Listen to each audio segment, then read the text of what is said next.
네, 오늘 요단강을 건너는 그 모습, 건너서 이제 할례를 받는 그런 모습입니다.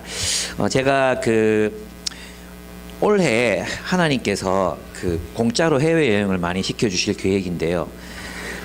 지난주, 이번 주에 이제 월, 화, 수 이렇게 해서 기독시민연대라는 곳이 있습니다. 거기서 대만 여행을 공짜로 이제 시켜 주셨어요. 그 왜 갔느냐 하면 기윤실에서 이제 지난번에 그 화재가 났었죠. 영덕에 화재가 났었는데 거기를 이제 많은 분들이 가서 자원봉사도 하고 했는데 이장님들이 진짜 고생을 많이 하셨어요. 그래서 그 이장님들 어떻게 위로할까? 그 잘해도 욕 먹고 못해도 욕 먹고 자기 밭 일도 있는데 남의 밭 수습하고 다니느라 자기 농사도 제대로 못 짓고 막 그러셨거든요. 그래서 그분들 위로한다고 이제 가장 가까운 대만이 지금 날씨가 좋으니까 대만에 가서 이제 위로해 드리자. 그래서 저는 이제 아찌꼬치라고 아십니까? 저는 모르십니까? 이 뭐라 그러지? 하여튼 이렇게 뭐 끼어서 가는 제가 기윤실 멤버이기도 하고 기독시민연대 멤버이기도. 저희는 이제 다른 사역으로 다른 사람들 섬기고 있으니까 이번에는 참여하기가 좀 어렵다. 그래서 여러분한테 왜 자원봉사 이렇게 광고 올리고 했었잖아요. 근데 저희 교회에서는 아무도 안 갔고 저도 너무 바빠가지고 못 갔거든요. 근데 그 자원봉사님들하고 이장님들하고 같이 가는데 제가 꼭 같이 갔으면 좋겠다 해가지고 같이 갔었어요. 그래서 뭐 잘 먹었어요. 정말 저는 중국인인 것 같아요. 중국 음식이 중국 요리가 너무 입에 잘 맞고 맛있고 막 그러더라고요. 근데 이제 둘째 날 이제 그 대만에도 그 이제 재난을 당했는데 그 재난을 교회를 중심으로 극복한 지역들이 있었어요. 그게 이제 우타이라는 지역하고 화오차이라는 지역이었는데 여기에는 재난을 당해서 완전히 매몰이 됐거든요. 매몰이 됐는데 교회가 그 재난을 극복하는데 노동력과 재정을 대고 그리고 외국에 있는 월드 미션인지 월드 비전인지 이 번역한 이 가이드가 대만 사람인데 그리스도인이 아니라서 정확한 용어를 모르더라. 근데 이제 역사에 있거든요. 그래서 집을 아예 마을을 하나를 새로 지어줬어요. 지어줬는데 한 540명이 거주하는데 그 가운데 90%가 크리스찬, 여전히 크리스찬이고 교회가 9개가 있어요. 가톨릭 성당도 있고 성공회도 있고 개신교도 있고 장로교도 있는 이런 어떤 지역을 이제 갔거든요. 근데 우리는 생각할 때 대만 그러면 불교도의 나라고 여러 가지 그렇게 생각하지만 이 두 지역 모두가 기독교 마을로서 지금도 활발하게 이렇게 서로 소통하고 또 교제하고 정말 행복하게 살고 있는 그런 모습들을 보고 내려왔습니다. 근데 이제 우타이라는 지역에는 산에 있는데 그 지역에 보면은 벽화가 이렇게 그려져 있거든요. 근데 이제 어떻게 보면 되게 조잡한 그림이에요. 근데 그들의 역사를 이렇게 기록을 해놨는데 거기에 이제 선교사들이 들어와 가지고 우리처럼 아이들을 먼저 가르치는 학교가 시작됩니다. 그리고 그 학교를 통해서 복음이 전해지고 거기에서 이제 예배도 드리고 결혼식도 하고 그래서 그 마을에 교회가 중심이 되어 사람들 섬기는 모습이 벽화로 이렇게 시대에 따라서 그려져 있었어요. 근데 저희 교회 앞에 커다란 십자가가 나무 십자가가 있었는데 저 나무가 뭐냐고 저 나무가 어떤 나무냐 하면 그때 재난이 나가지고 막 큰 나무들이 이제 그 협곡을 막 떠내려 가잖아요. 그러다 막혔는데 거기에서 이제 그 나무를 가져와서 이 교회가 이 지역을 재난으로부터 구출하는 데 힘을 썼다는 걸 상징적으로 보여준 십자가가 앞에 걸려 있었습니다.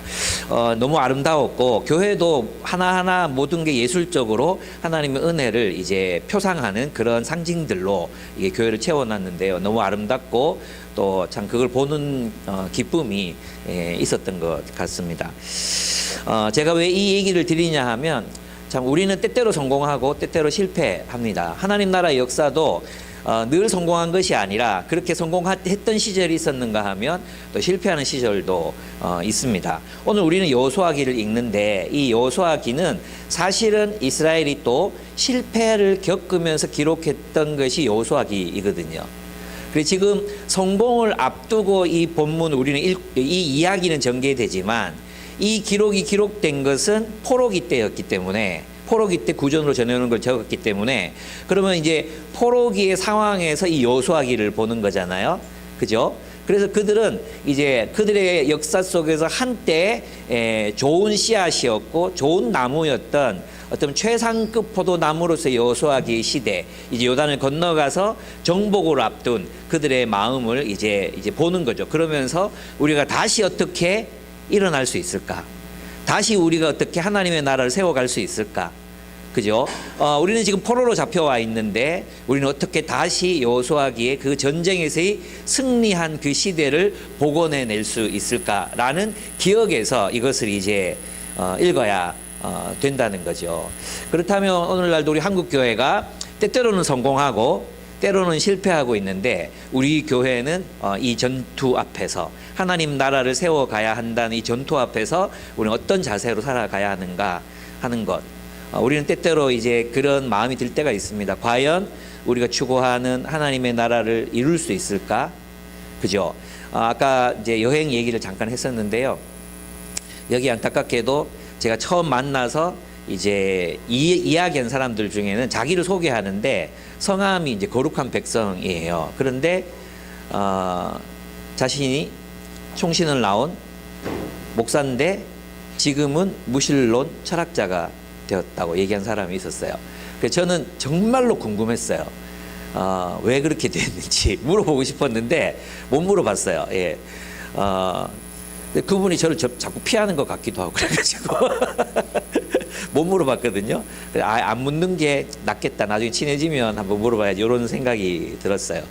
또 이제 여행사를 하는 분도 그 친구가 여자분인데 나를 안다는 느낌이 들었는데 끝까지 모른 척 하는 거냐면 진짜 모를 수도 있는데 모를 수가 없는 게 이제 그 친구가 여기 이제 성서에 있는 대학의 IBF 출신이에요.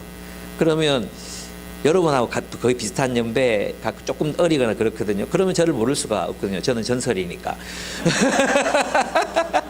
저를 모를 수가 없는데 하더라. 근데 이제 그 전에 제가 정보가 있었어요. 뭐냐 하면 어떤 한 목사님께서 이 친구가 지금 가나안 성도라고 다니던 교회 때문인지 뭐 때문인지 모르겠는데 아주 깊은 상처를 받고 혼자 그냥 하나님 예배하는 삶을 산다고 이렇게 얘기를 했었어요.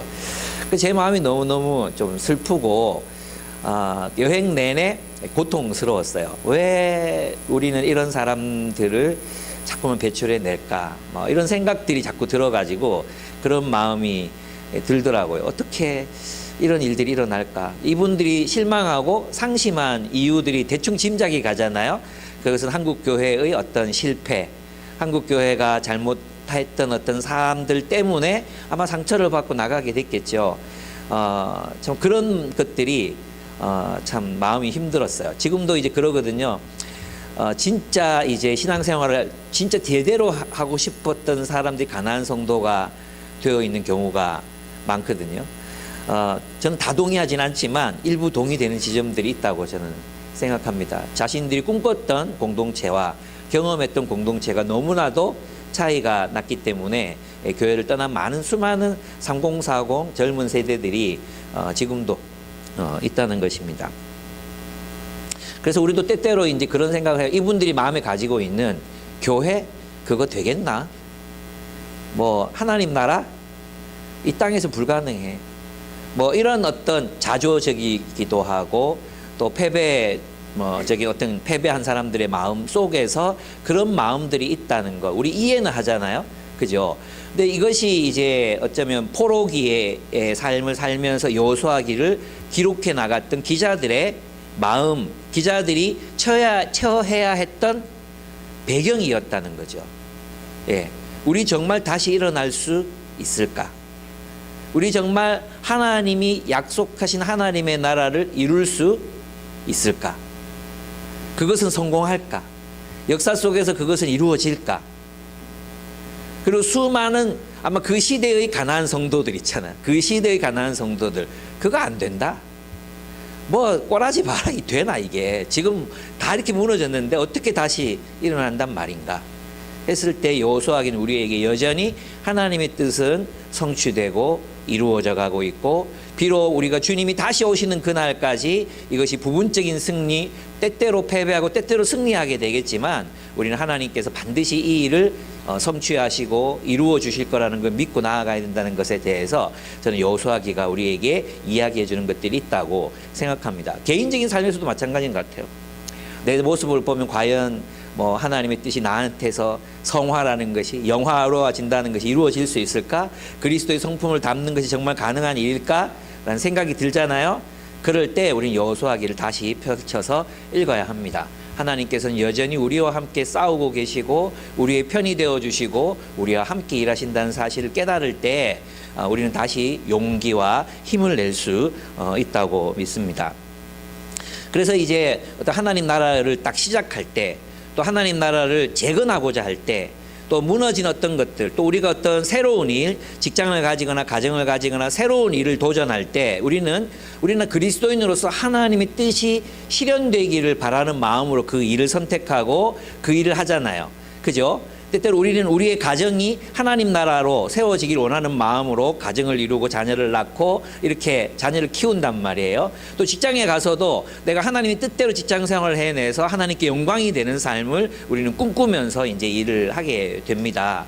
그럴 때마다 우리의 마음속에는 두려움이 닥쳐오죠. 과연 나는 잘 살아낼 수 있을까? 과연 나는 성공할 수 있을까? 나는 이곳에서 열매를 맺을 수 있을까라는 두려움들이 우리 마음에 생겨난다는 것입니다. 우리는 이 땅에서 하나님 나라의 열매를 맺으라는 부르심을 받았습니다. 이 부르심은 우리를 두렵게 합니다. 우리가 하는 일이 성공할지 실패할지 하나님의 뜻대로 잘 해내고 싶은데 두려워질 때가 있습니다. 교회와 직장 그리고 가정에서 하나님의 뜻을 잘 펼치고 싶은데 그게 가능할지 잘 모르겠습니다. 때때로 직장 생활을 하다 보면 이렇게 그냥 돈만 벌다가 김 부장처럼 버림받을까 두렵고, 내가 하는 사역이 열매 없는 아무도 변화시키지 못하는 사역이 될까 두렵고, 내가 키우는 아이들은 과연 하나님의 뜻대로 잘 자라나 줄지. 바로 그것은 이제 전쟁을 앞두고 요단강을 건넌 이스라엘 백성들의 마음과도 같은 마음일 것입니다. 그런데 하나님께서는 우리에게 이제 전쟁을 하기 전에 이 세 가지를 꼭 기억하라고 우리들에게 말씀하십니다. 첫째는 하나님의 부르심을 확인하라는 것입니다. 여러분, 이제 이게 무슨 뜻이냐 하면, 전쟁하러 들어갔어요. 요단강을 건넜어요. 그죠? 요단강을 건넜는데 거기서 하나님께서 그들에게 가장 처음 명령하신 것이 무엇이었습니까? 할례를 해라는 거예요. 미친 짓이죠.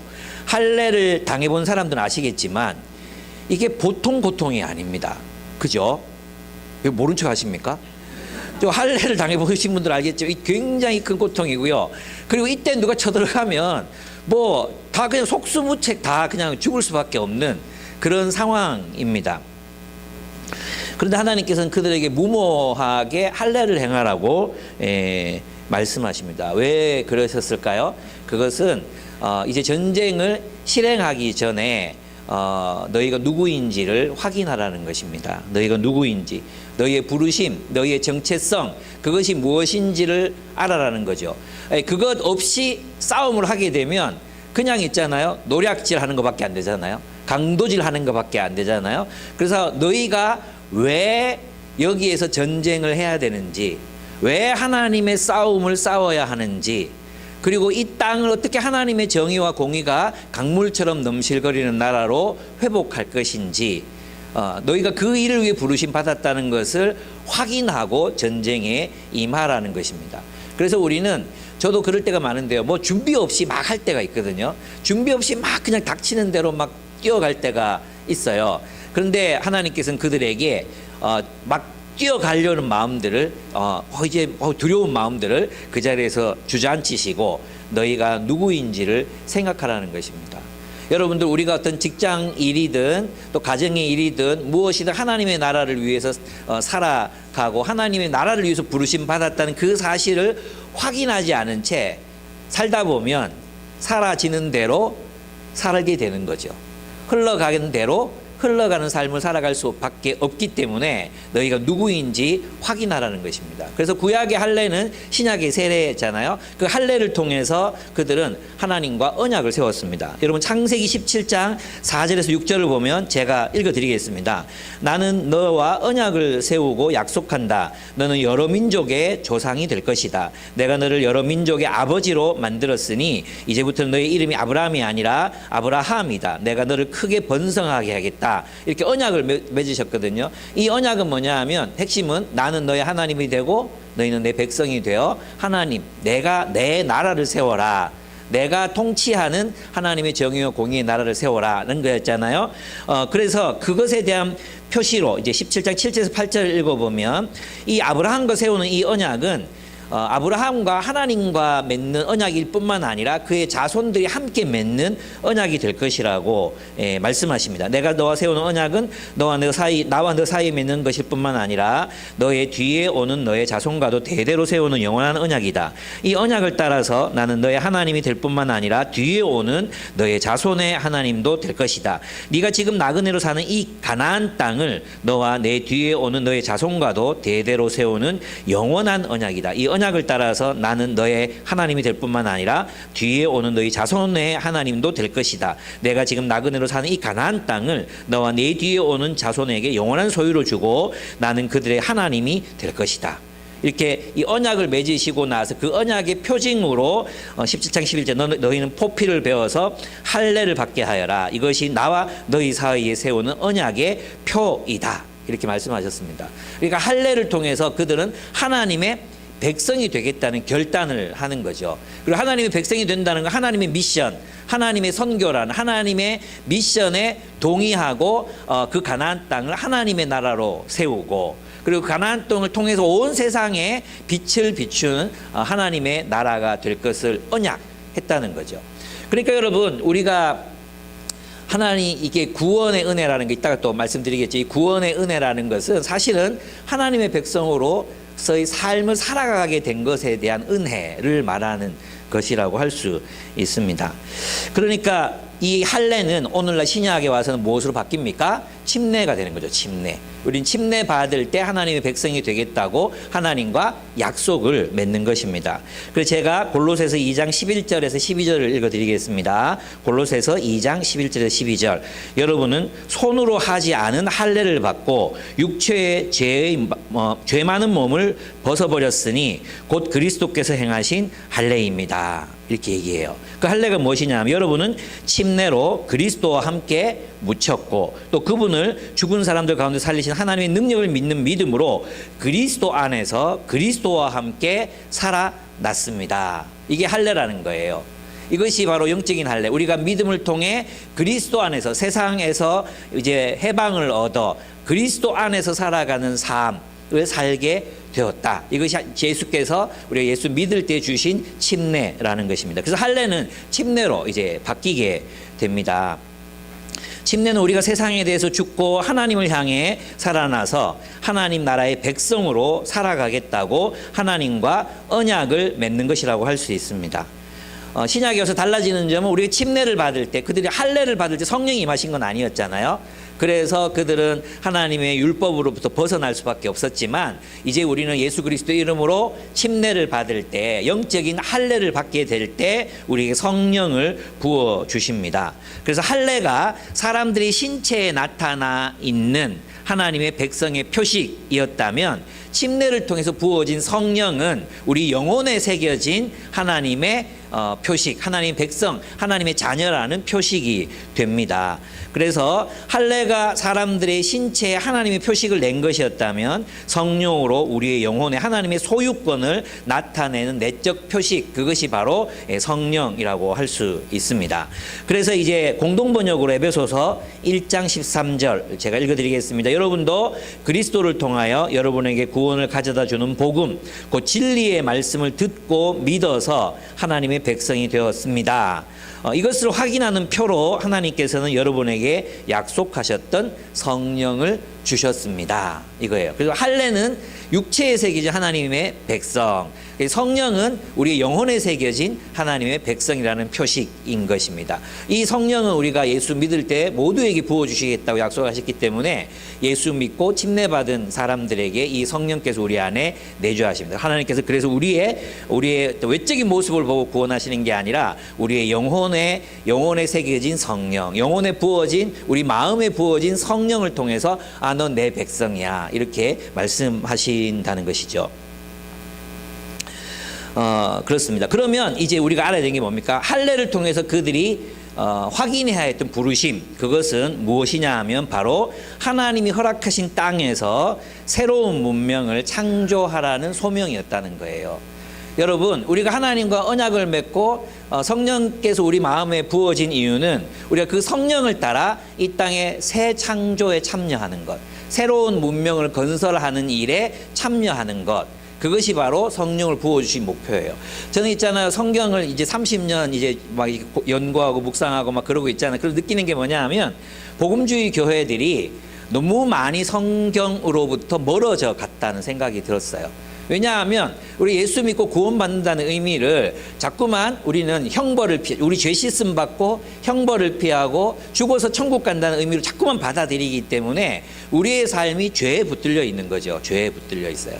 죄책감의 종교가 되어버린 거예요. 근데 실제로 하나님께서 우리에게 할례를 주신 것처럼 우리를 침례받게 하시고 성령을 부어주신 것은 새로운 문명, 새로운 공동체, 세상에 없던 새로운 하나님의 백성의 문화를 창조해내라. 새로운 삶을 살아라. 삶이 뭡니까? 삶의 총화가 문화잖아요. 문화. 그죠? 그런 새로운 문화, 새로운 문명을 건설해라. 탐욕과 폭력의 제국 속에 하나님의 사랑과 자비가 넘쳐 흐르는 그런 새로운 문명을 창조하라는 것이 하나님의 명령이었습니다. 그리고 이 명령은 놀랍게도 실패하는 교회들을 통해서 이 명령이 실행됐다는 거예요.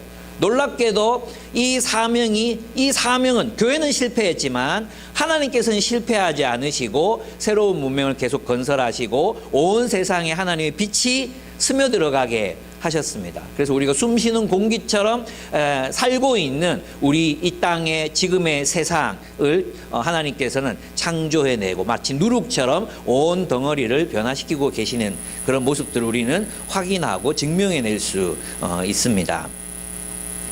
그렇습니다. 그러면 우리가 침례를 받았고 그리스도 여러분이 이제 어떤 일을 시작할 때 가정을 이루든 직장을 가든 또 어쩌면 내가 어떤 실패한 부분에서 다시 하나님의 나라를 세우고 싶은 우리의 가정이나 나의 삶이나 공동체나 그런 마음들이 계시다면 우리가 확인해야 될 것은 무엇입니까?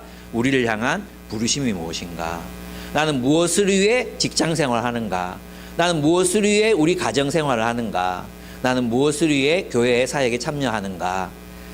나는 어떤 열매를 맺기 위해서 하나님 나를 부르셨는가? 이 부르심을 끊임없이 확인하지 않으면 우리는 마치 광야에서 다 죽어버렸던 사람들처럼 하나님 말씀에 그 언약을 잊어버리고 불순종했던 그런 이스라엘 백성들처럼 가나안의 기쁨, 가나안이 주는 하나님의 땅이 주는 하나님의 정의와 공의가 넘쳐 흐르는 젖과 꿀이 흐르는 땅을 우리는 경험하지 못하게 될 것이라는 것이죠. 그래서 우리는 이 언약의 의미를 우리 모든 삶에 되새기면서 살아가야 합니다. 우리가 그리스도인이 되려고 할 때 우리는 하나님께서 아브라함과 맺으신 이 언약의 의미를 되새겨야 합니다. 그리스도인으로 산다는 것은 하나님이 다스리시는 공동체를 세우라는 하나님의 부르심에 헌신하며 응답하는 삶을 의미하기 때문입니다. 그래서 우리는 이 언약의 의미를 우리의 모든 삶에 적용해야 합니다. 우리는 직장 생활을 하면서도 그냥 한 사람의 직장인으로서 성공하는 것이 아니라 한 사람의 그리스도인으로서 이 직장 생활에 어떻게 승리할 것인가를 고민해야 한다는 것입니다.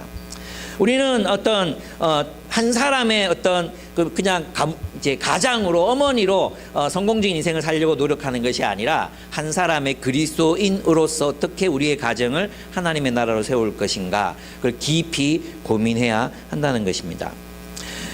여러분 서울 자가에 다니는 서울 자가의 대기업 다니는 김 부장 이 드라마가 이제 많은 직장인들에게 공감을 일으켰대요.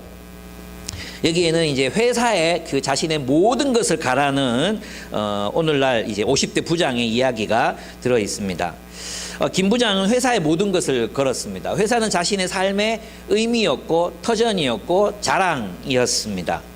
그는 스스로 성공한 인생을 살고 있다고 믿었습니다. 왜? 대기업에 다니니까요. 부장까지 갔으니까. 이제 임원만 달면 모든 것을 다 이루었다 할 수 있는 그런 위치에까지 올라갔습니다. 다 이루기 직전에 좌천당하고 그다음에 쫓겨납니다. 그래서 그의 분노, 배신 막 이런 것들이 막 드라마에서 비춰지거든요. 이 오늘날 50대, 60대의 자화상 인 것 같아요. 아마 40대들 이해할 수 없는 모습인데 저 같은 사람들은 너무나도 잘 이해되는 그런 모습이에요. 그래서 자기 자녀에게도 그렇게 요구하잖아요. 야, 너 그 다 필요 없고 대기업에 가야 된다고. 너 뭐 이 대기업이 너의 인생을 보장해 줄 거라고 하는 장면이 나오거든요. 참 허무한 장면이라고 할 수 있습니다. 이제 임원만 달면 그의 인생은 성공이라고 자평할 수 있었을 텐데 그의 삶은 회사에서 좌천되면서 산산조각나고 맙니다. 여러분 그 짐 캐리가 2016년 골든 글로브 시상식에서 이런 시상식 이제 이 상을 받은 게 아니라 주려고 할 때 나와서 이제 말했던 게 정말 유명하게 회자되는 유튜브 짤이 있습니다. 그걸 한번 보시면 여러분 아실 텐데요. 뭐 땡큐 이러면서 이제 저는 2번의 골든 글로브 수상자 짐 캐리입니다. 그리고 자기를 자랑해요. 2번이나 받기 어렵잖아요. 그죠? 아시다시피 제가 밤에 잠자리에 들 때, 잠들러 갈 때 저는 그냥 잠드는 남자가 아닙니다. 저는 2번의 골든 글로브 수상자 짐 캐리가 이제 아주 잘 자러 가는 겁니다. 그리고 제가 꿈을 꿀 때는 저는 평범한 꿈을 꾸지 않습니다. 저는 3번의 골든 글로브를 수상할 배우 짐 캐리가 꾸는 꿈을 꿉니다. 이렇게 말합니다. 왜냐하면 그러면서 이제 3번 아직 받지 못했고 2번 받았거든요. 3번 받을 꿈꾼다는 얘기였는데 굉장히 유머스러운데 아주 깊이 있는 얘기를 합니다. 왜냐하면 그때가 되어서야 비로소 제가 스스로 충분하다고 느낄 테니까요. 마침내 그것이 진실이 되는 거죠. 그러면 저는 잠깐 끊고 이 끔찍한 결국 저를 채워주지 못할 것임을 알면서도 계속 하게 되는 이 탐색을 멈출 수 있을 겁니다. 이렇게 얘기했어요. 무슨 말이냐 하면 3번 골든 글로브를 받아도 나는 만족하지 못할 것입니다. 이렇게 얘기하는 거예요. 그러니까 있잖아요. 저는 이 말에 세상의 모든 성공을 경험해 본 한 남자의 깊은 회한이 담겨 있다고 생각이 듭니다. 어떻습니까? 김 부장이나 짐 캐리나 똑같은 감정을 이야기하는 거죠. 예. 그렇게 올라가 봤더니 뭐 결국 또 똑같은 탐색, 똑같은 회한, 이것을 나는 저지르게 될 거야 라는 것입니다. 그렇습니다. 그래서 이제 우리는 이걸 물어야 합니다. 진정한 성공이 무엇인가? 골든 글로브를 3번 받는 것인가? 대기업 임원을 다는 것인가? 수성구에 내 집을 마련하는 것인가? 안정된 삶을 사는 것인가? 무엇이 성공인가? 무엇을 향해 달려가야 하는가? 그러면서 김 부장은 세차장을 하잖아요. 세차장을 하는 게 중요한 게 아니라 뭐예요? 자기를 발견하고, 그죠? 자기를 발견하고 자기됨을 찾는 것. 그것을 성공이라고 이제 말하면서 드라마는 끝을 내게 됩니다. 그렇습니다. 우리는 알죠. 이 자기를 채울 수 없는 그 탐색은 김 부장이 세차장을 한다고 또 채워지는 것도 아니고, 짐 캐리가 또 3번의 골든 글로브를 받는다고 채워지는 것도 아닐 것이라는 것을 우리는 압니다. 그리스도인에게 성공적인 삶이란 한 사람의 그리스도인으로서 하나님 나라의 백성으로서의 삶을 성공적으로 살아낸 삶을 의미할 것입니다. 앞에 김 부장이나 짐 캐리와 다르게 자신의 삶은 성공한 것이었다고 담대하게 외쳤던 한 남자가 있습니다. 그는 바로 바울이었습니다. 디모데후서 4장 7절에서 그는 이렇게 말합니다. 전제와 같이 내가 벌써 부어지고 나의 떠날 시각이 가까웠도다.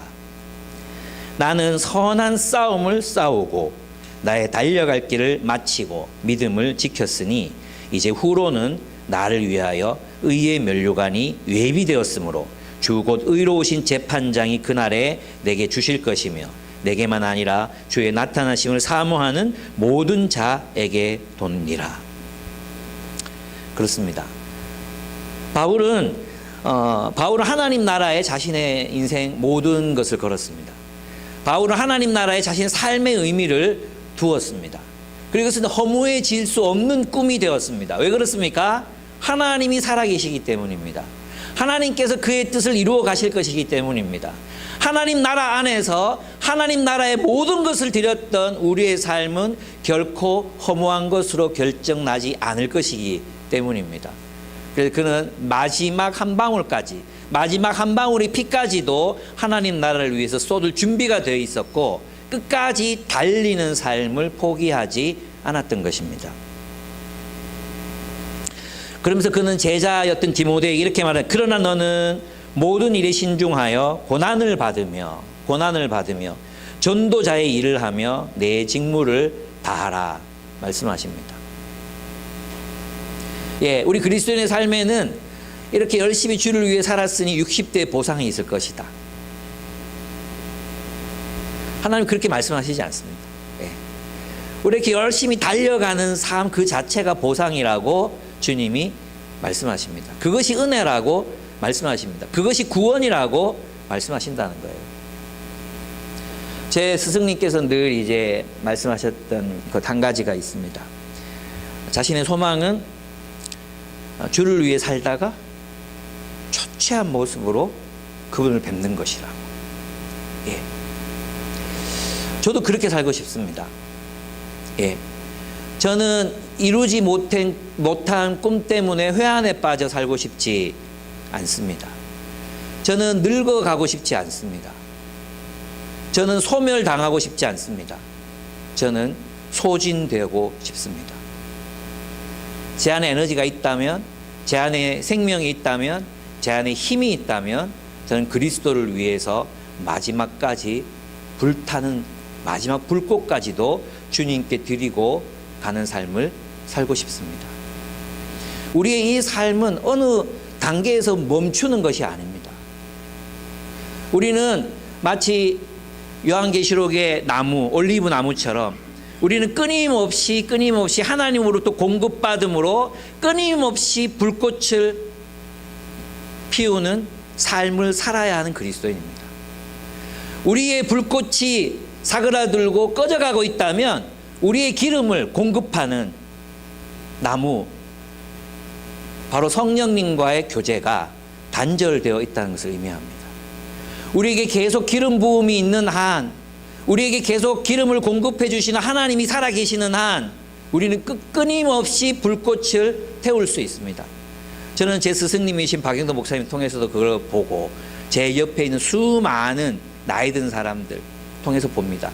제가 만났던 남부교회 한 권사님은 연세가 70세가 넘으셨던 분이셨습니다. 근데 그분은 청소년부 사역을 30년 하고 계신 분이셨어요. 자신은 청소년들이 복음화 되기를 원한다고. 그러면서 아이들이 10대 아이들이 추는 율동을 뒤에서 막 따라 제가 강의를 하러 들어갔잖아요. 어떤 뒤태가 진짜 예쁜 어떤 아주머니가 막 이렇게 율동하고 가셔가지고 와, 이 교회는 정말 젊은 교회라고 앞에서 딱 봤는데 할머니셨어요. 근데 놀라웠던 건 뭐냐면 아이들이 쉬는 시간마다 달려와가지고요. 마치 진짜 친할머니처럼 막 품에 안기고 부비고 막 쌤 이러면서 막 장난치고 하는 모습을 제가 봤거든요. 저는 너무너무 도전이 되기도 했고 아름다웠고 내 마음속에서 울컥울컥 하는 마음들이 생겼던 것 같습니다. 그렇습니다. 이 길 우리는 우리가 어떤 일을 시작할 때 또 실패했다고 느껴질 때 뭔가 새로운 시작이 필요하다고 느껴질 때 하나님이 나를 무엇으로 만드셨는가? 나는 누구인가? 나는 무엇을 위해 부르심 받았는가? 그것을 확인하는 거예요. 그리고 그 일에 하나님 앞에서 최선을 다하는 겁니다. 하나님 앞에서. 하나님께. 그래서 저는 여러분의 삶이 승리, 성공, 열매를 맺는 그런 인생이 되기를 축복합니다. 두 번째로 우리가 기억해야 되는 옛세상의 수치를 제거해야 한다는 것입니다. 8절에 보시면은 백성이 모두 할례를 받고 나서 다 낫기까지 지난해 머물렀을 때 주님께서 여호수아에게 말씀하셨다. 너희가 이집트에서 받은 수치를 오늘 내가 없애버렸다. 그리하여 그곳 이름을 오늘까지 길갈이라고 한다라고 말씀하십니다. 이것은 하나님께서 이스라엘 백성들에게 할례를 시행하라고 하신 목적이 무엇이는지를 알 수 있습니다. 하나님은 그들을 이집트에서 탈출한 노예로서의 굴욕과 수치를 이제 그 땅에서 제거해 버리셨습니다. 이제 그들은 더 이상 이집트에서 탈출한 노예가 아닙니다. 요단강을 건넌 그들은 이집트에서 탈출한 노예가 아니라 하나님의 백성으로서의 이스라엘입니다. 이집트의 노예로서의 이스라엘이 아니라 하나님의 백성으로서의 이스라엘로 그들은 거듭나게 되었던 것입니다. 이제 요단강에서 할례를 받음으로 이집트 노예가 아닌 종의 멍에와 애굽의 문화적 영향력으로부터 완전히 벗어나 자유로운 하나님의 백성이 되었음을 상징적으로 선언하는 것, 이것이 바로 할례 행위였습니다. 그들이 그렇습니다. 그런데 참 이제 대조가 되는 거예요. 그들은 광야에서 할례 받지 못한 채로 요단강에 들어왔잖아요. 그러나 이집트에서 할례 받은 사람들이 있었거든요. 할례를 받았던 사람들이 광야 생활을 했어요. 근데 그들은 어떤 사람들이었습니까? 모세의 영광, 시내산의 영광, 홍해가 갈라지는 것, 이것을 다 경험했던 사람들이에요. 예. 하나님의 인도하심, 하나님의 영광, 하나님의 그 놀라운 기적들을 다 눈으로 본 사람들이었거든요. 그렇지만 그들은 여전히 광야에서 이집트의 수치를 벗어버리지 못했어요. 여전히 광야에서도 하나님을 따라 나왔으면서도 모세의 명령, 하나님이 모세를 통해 주신 명령에 순종하지 않습니다. 그들은 이집트의 삶을 동경합니다. 이집트의 삶을 버리지 못하고 황금 송아지를 만들어 섬깁니다. 여전히 그들은 탐욕과 폭력의 제국의 질서 속에서 살아가기를 원했다는 것입니다.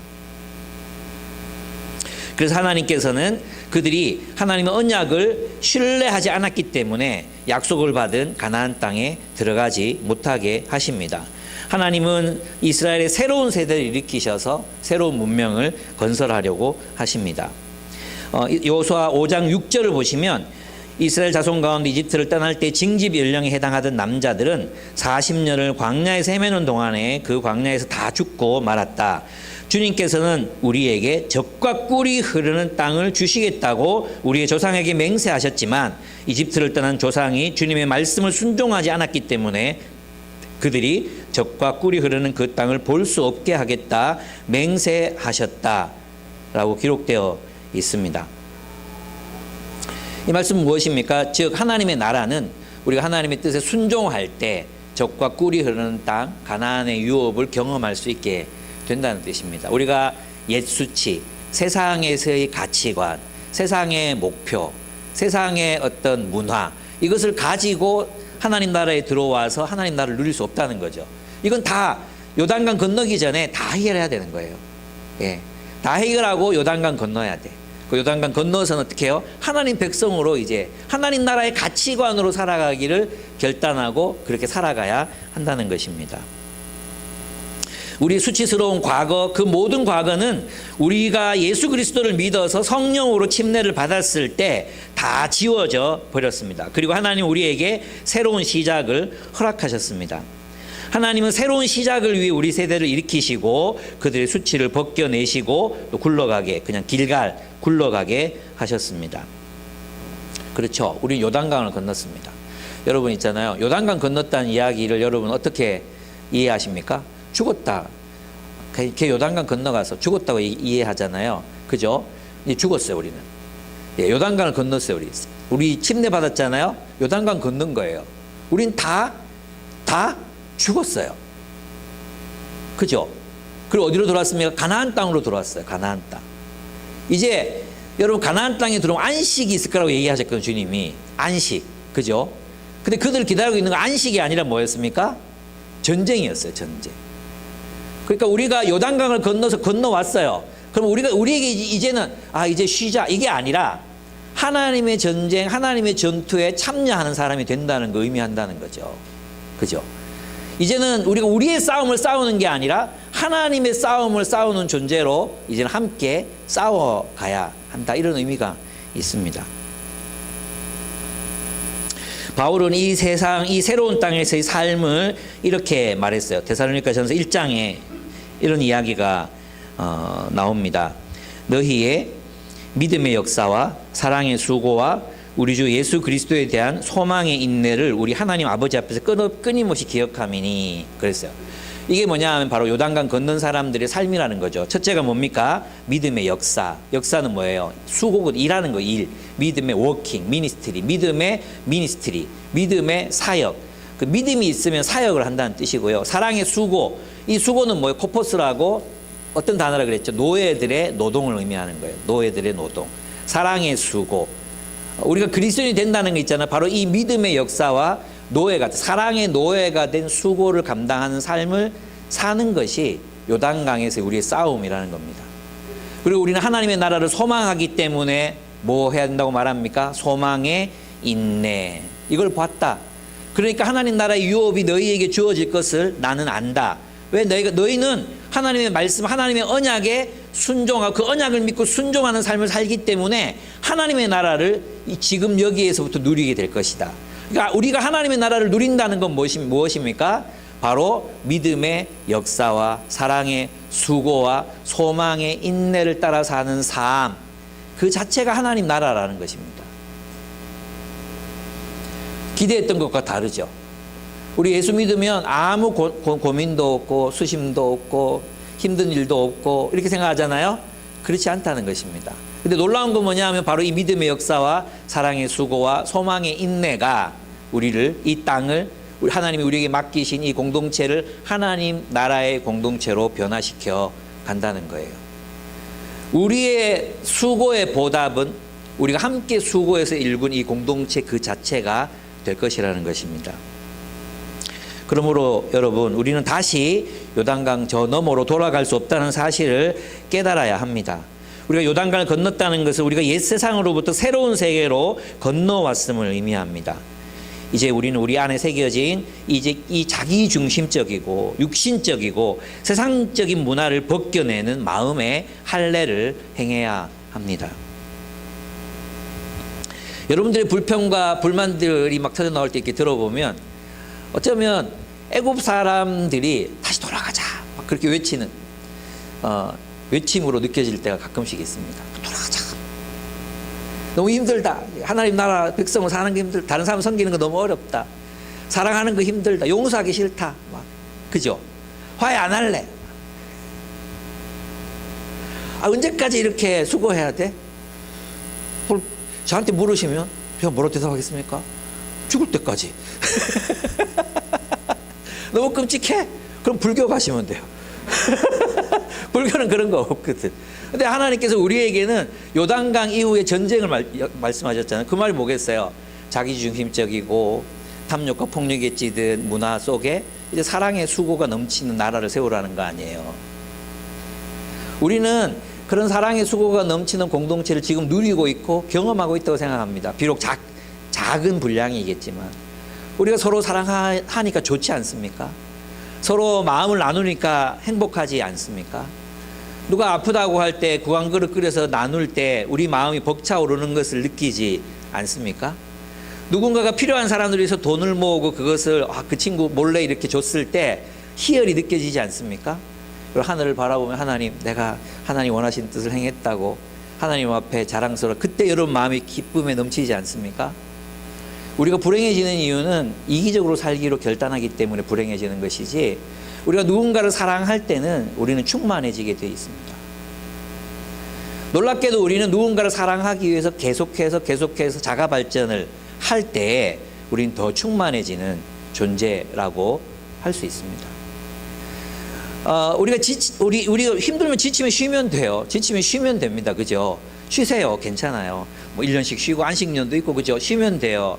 그런데 우리 근본적인 동기가 잘 비춰봐야 된다는 거죠. 내가 하나님을 위해서 살아가기로 결단하고 이웃을 위해서 사는 삶을 잘 살아가고 있는가, 고민이 필요한 부분인 것입니다. 사랑은 고된 일입니다. 우리가 믿음으로 행하는 사역은 피곤함을 부릅니다. 하나님의 나라를 소망하는 우리는 이 시간을 견뎌내야 합니다. 우리는 우리의 수고로 하나님의 나라를 유업으로 얻게 될 것입니다.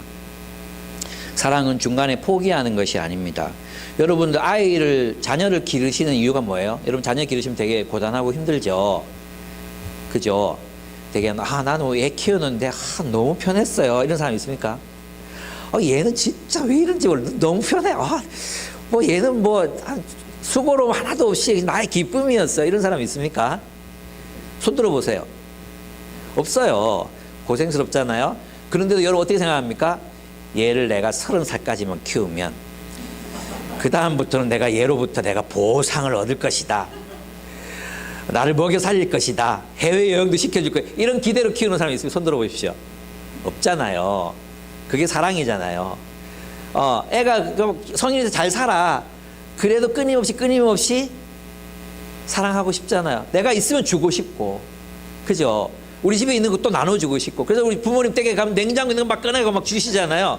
필요 없다고! 이거 안 먹는다고! 이렇게 얘기해도 막 바리바리 싸 주시잖아요. 저가에 갈 때마다 이거 안 받아도 되는데. 그게 사랑이잖아요. 그분들이 우리한테 뭘 얻기를 바라서 그러는 게 아니잖아요. 이제 이번 주 아내가 이제 지난주 생일이었어요. 생일이어가지고 이제 우리 딸내미가 월급 날이 이제 얼마 남지 않아 가지고 월급 끝나고 나서 생일 잔치를 어제 했거든요. 근데 집에 인도 모임 다 마치고 집에 갔는데 그 택배를 막 풀고 있더라고. 기둥 같은 것도 있고. 그 뭔데 엽기가? 그런데 이제 싣고 나오니까 앞에 저희 방에 TV 한 대가 탁 이렇게 서 있더라고. TV 한 대가. 이거 보면서 운동하시라고. 내 마음에서 나오는 진심이 뭔지 아셨습니까? 이런 거 필요 없다. 예, 정말 필요 없어요. 그냥 저는 있잖아요. 얘가 금요일 날 진해교회 기도회를 갔다가 우리 집에 왔대요. 그게 난 너무 기쁘더라고. TV보다 몇십만 원짜리 TV보다 더 기쁘더라고. 만약에 우리 애가 신형 카니발을 사갖고 왔으면 좀 달랐을 것 같긴 해요. 잘 키웠다 이런 생각이 들 것 같기도 해요. 그런데 있잖아요. 그 별로 이제 선물 받아도 좋고 안 받아도 좋고, 그죠? 근데 만약 아이가 뭘 해서 이렇게 해줬으면 그걸로서 기뻤을 것 같거든요. 작은 거라도 기뻤을 것 같거든요. 그랬습니다. 근데 우리가 그걸 목표로 아이를 막 훈련하고 막 이러지 않잖아요. 그런 엄마들도 있더라고. 누가 진짜로 산부인과에서 들었는데 있잖아요. 자기 아들이 의대를 갔대.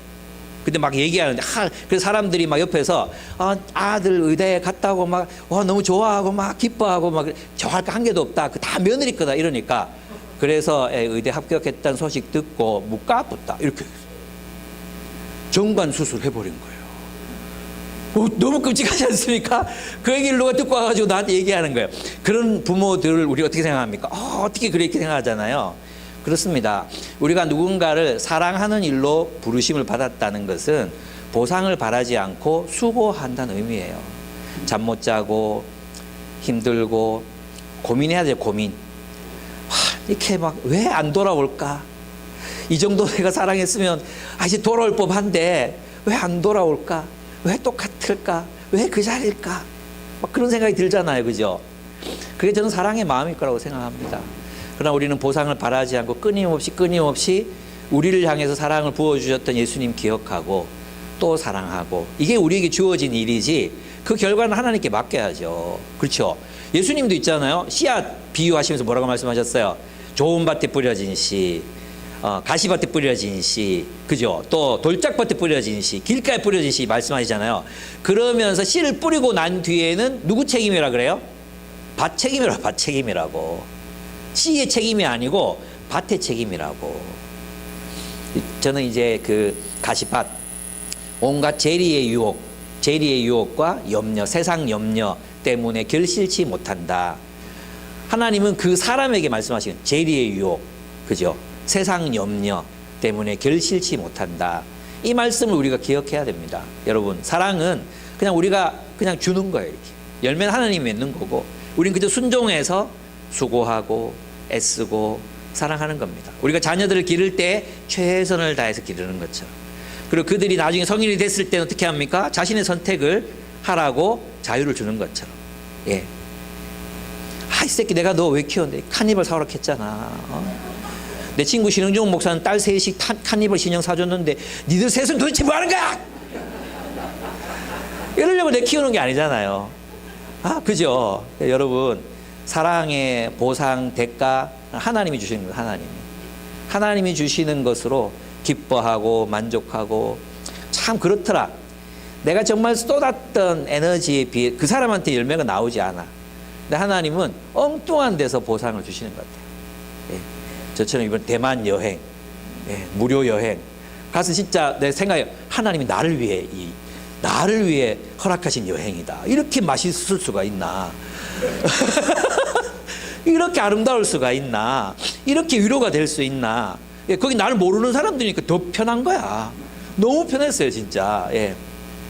근데 돌아오면서 내가 누군가를 픽업해 드렸거든요. 가톨릭 신자였어요. 가톨릭 신자. 여자분. 교수, 영대랑 어디 교수, 심리학 교수님이신데 저한테 대화를 나누고 나서 저한테 이렇게 얘기했어요.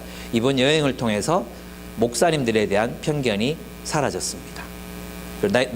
내려서 이제 마지막 인사 잘 가세요 하고 나오는데 목사님 꼭 다시 뵙고 싶습니다. 그게 접니다. 예. 빛이 나는 거죠. 빛이 이렇게. 빛이 막 나는 거야. 내 말에서 막 이런 게 느껴지는 거지. 그게 저는 하나님의 보상이다. 이렇게 생각합니다. 또 있잖아요. 또 하나 더 얘기하면 그 사마리안 포스에서 전화가 온 거예요.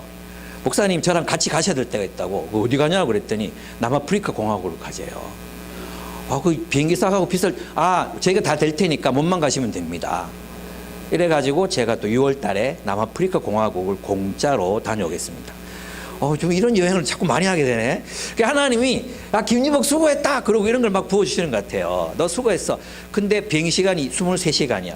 이게 행복한 일일까? 불행한 일일까? 잘 모르겠는데, 저는 하나님께서 그곳에서 경험하게 될 어떤 아프리카 현실, 또 아이들이 웃는 모습, 이런 걸 통해서 하나님이 또 깨닫게 하시는 게 있지 않을까? 그런 기대를 가지고 이제 갑니다. 여러분, 포기하지 맙시다. 우리의 인생은 계속 사랑해야만 사랑으로 살아갈 수 있는 삶입니다. 그 사랑하기를 멈추는 즉시 우리 넘어집니다. 우리 자전거 타고 다닐 때 제일 위험한 게 뭐예요? 낙차잖아요, 낙차. 이제 아름다운 여성이 지나갈 때 옆에 보다가 떨어진다든지. 또 멈추는 경우가 있어요. 또 뭐예요? 예. 이거 대구말 시루는다 그러는데 이걸 뭐라 그러지? 페달질? 뭐라 그래요? 하여튼 어떻게 시루기를 포기하면 결국 넘어지는 겁니다. 계속 사랑해야 됩니다. 계속 누군가를 섬겨야 합니다. 이 사랑하는 사람, 누군가를 섬겨야 되는 이 삶이 포기될 때 우리 영혼은 죽어가기 시작합니다. 열정을 잃어가기 시작해요. 여러분, 이렇게 사는 사람은 끊임없이 이런 삶을 살지만 이 삶을 포기하고 멈추면 결국 우리 넘어집니다. 저는 여러분과 제가 이것을 꼭 기억하고 그렇게 살아갔으면 좋겠습니다. 마지막입니다. 하나님의 은혜를 기억하는 것입니다. 10절에서 12절, 우리가 어떤 일을 새로 시작하거나 하나님 나라의 실패를 경험할 때 하나님의 은혜를 기억하는 겁니다. 그들은 할례를 시행하고 길갈에 진을 치고 여리고 근방의 평야에서 유월절을 지킵니다. 왜 유월절을 지킵니까? 그 유월절을 통해서 하나님이 우리를 구원하셨다. 그러니까 우리를 이집트에서 해방하셔서 하나님 나라가 되게 하셨다. 하나님의 백성이 되게 하셨다는 것을 기념하는 것이 유월절입니다. 그리고 그 땅에서 나는 소출, 그 소출을 먹었어요. 먹는 순간 만나가 그쳤습니다. 우리는 있잖아요, 잘못 생각하는 게, 지난번에 한번 얘기했죠. 광야 시절에 이스라엘 백성들이 만나와 메추라기만 먹었다라고 기억하는 건 잘못된 기억이에요. 왜냐하면 여러분이 그 나중에 민수기에 가보면 이스라엘 백성들이 땅을 나누잖아요. 땅을 이렇게 나누는데 왜 루벤, 갓 지파, 므낫세 지파가 왜 그 요단 동쪽 땅을 얻는지 아십니까? 가축이 너무 많았기 때문이에요. 가축이 너무 많았기 때문에 그 땅을 달라고 하는 거거든요. 그러니까 사람들만 이동한 게 아니라요, 가축들이 이동을 했어요. 그 땅에, 그 광야에 사람들이 살고 있었어요. 그 무역이 가능했죠. 장사가 가능했고, 그리고 고기도 있고 우유도 있어. 그런데 더 달라고 한 거예요. 예, 보통 유목민들이 이것만 가지고 살아요. 근데 하나님께서 그들에게 만나와 메추라기를 보내셔서 그들이 또 더 풍성하게 먹고 살게 하셨던 거예요. 근데 이제 가나안 땅에 들어가자마자 뭐예요? 만나가 그쳤어요. 무슨 말입니까? 너희가 하나님 나라를 세우는데 이제 뭐 하라는 거예요? 너희의 아까 저 문지한 형제 기도하는데 소름 돋았잖아. 와, 우리의 노동으로 하나님의 나라를 세워간다. 그거죠. 그 이전의 노동은 뭐였습니까? 이집트의 노예로서의 노동이었잖아요. 이집트의 노예로서의 노동. 근데 이제는 노동하되 그 노동이 뭐예요? 하나님의 나라를 세우는 노동으로 바뀌는 거예요. 그들의 수고와 그들의 애씀, 그들의 직장생활, 오늘 우리로 말하면 우리의 직장생활, 우리가 월급 받는 생활을 힘들죠. 고단하죠. 그죠? 그게 여러분의 사역이에요, 사역. 그 일을 통해서 우리는 뭐 합니까? 하나님의 나라를 세웁니다. 그 소출을 가지고 우리는 서로 사랑하는 일, 여기서 안식년도 지키고 희년도 지키고 가난한 사람, 그래서 가난한 사람을 돌보고 먹이고 입히고 그런 즐거움 속에서 모든 사람들이 함께 먹고 마시고 즐거워하는 인생을 살아가도록 우리 노동합니다. 그래서 여러분의 노동은 그저 의미 없이 지나가는 시간이 아닙니다. 그 노동은 그저 생활비를 벌기 위한 시간들이 아닙니다. 그 노동은 이 세상에서 보다 많은 부를 축적하기 위한 노동도 아닙니다. 이제 우리가 하나님 나라에서 하는 그 노동은 다른 이들을 섬기고 사랑하기 위해서 하는 노동이 됩니다. 우리는 노동으로, 우리의 노동으로 하나님 나라를 세워가는 것입니다. 여러분이 정말 힘겹게 어렵게 저 뼈와 살을 갈아 넣어서 일을 하시잖아요. 그럴 때마다 그것은 사랑이라고, 나는 지금 사랑을 위해 일한다고, 나는 누군가를 섬기, 내 가족들을, 하나님이 나에게 보내신 가장 가까운 이웃인 자녀들, 아내, 그리고 우리 가족들을 사랑하기 위해서 일하고, 또 이 땅에 우리와 함께 삶을 이렇게 누리지 못하는 수많은 사람들, 심지어 일자리가 없어서, 우리 임성현 선교사님이 있는 그 선교지 일자리가 없어요. 일자리가 없어서 다 10대 고등학교 졸업하고 나면 전부 마약밖에 할 게 없는, 할 일이 없으니까 마약하고 그냥 그렇게 그냥 죽을 때까지 그렇게 살아가는 사람들, 이런 사람들이 남아공에 있는 게 아니에요. 인도에도 오만 모든 나라에 뭐 참 그렇습니다. 그래서 우리가 하나님이 이 일을 맡기신 이유가 무엇인가? 그 일터에서 하나님 나라를 세우고 사랑하고, 그리고 하나님이 주신 그 적든 많든 그것으로 이웃을 위해서 나눌 때 우리 이 땅에 하나님의 나라를 세워가게 됩니다. 여러분의 일이 월급 받기 위한 일, 돈 벌기 위한 일, 그런 일로 전락하게 되면 결국 우리는 우리 노동에서 이 안 되는 거죠. 여러분 워라벨 얘기하죠. 워라벨. 그죠? 일과 삶의 균형. 이거 깨진 지 오래됐어요. 이제 워라불을 얘기해요. 워라불. 일을 즐기는 것. 그 일 자체에서 의미를 찾는 것.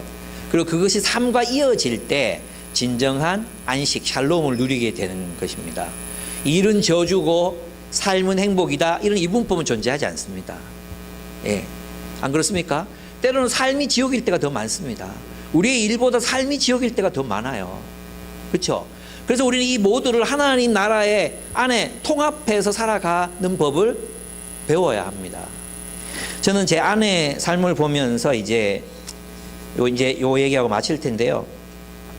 교회를 개척할 때 아내가 정말 고생을 많이 했습니다. 우리 급여가 없었잖아. 한 달에 50만 원. 한 달에 50만 원을 이제 2년 정도 받았던 것 같아요. 50만 원, 70만 원, 요 정도 수준으로 받았던 것 같아요. 우리가 살아갈 길이 없으니까 아내가 까치길 짓기 선생님을 했어요. 자주 얘기 드렸죠. 한겨울 그렇게 추운데 여러분 동화책 몇 권만 들어도 무겁죠. 그죠? 그걸 이 어깨에 메고 버스 타고 다니면서, 여러분 그 성서에 가면 성서 계대에 있는데 그 아파트촌 있죠. 거기 까치길 짓기 본부가 있었거든요. 거기에서 농공까지. 아무도 안 가려 그러니까. 아무도 안 가려 그래요. 제가 갈게요. 그까지 갔다가 버스를 하루에 3-4번 갈아타고. 그래서 아내를 생각하면 그때는 몰랐어요. 주를 위한 일이지. 뭐 이런 거 있잖아요. 제가 정말 진짜 철이 없었어요. 철이. 지금 한 번씩 생각하면 눈물이 나는 거예요. 나는 사역을 누리면서 했어요. 재밌었어요. 정말.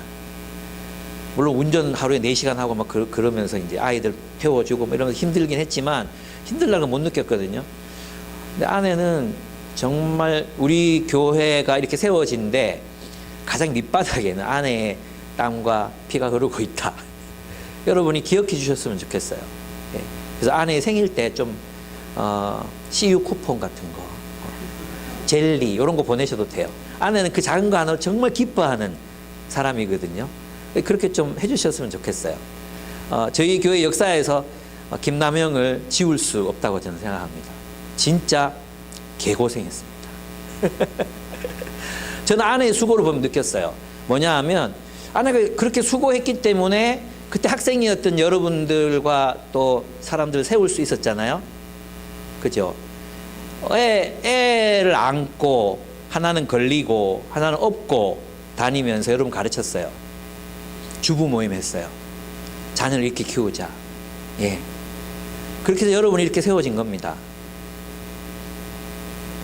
그 사랑의 수고가 오늘까지 이어지고 있습니다. 저도 그렇고 아내도 그렇고 조비를 마치잖아요. 또 우리 교회 이제 이 모임을 하고 집에 가잖아요. 그러면 여러분만 피곤한 게 아니고 우리는 기절해요. 기절. 그냥 뭐 자고 일어나면 11시야. 자고 밥 먹을까?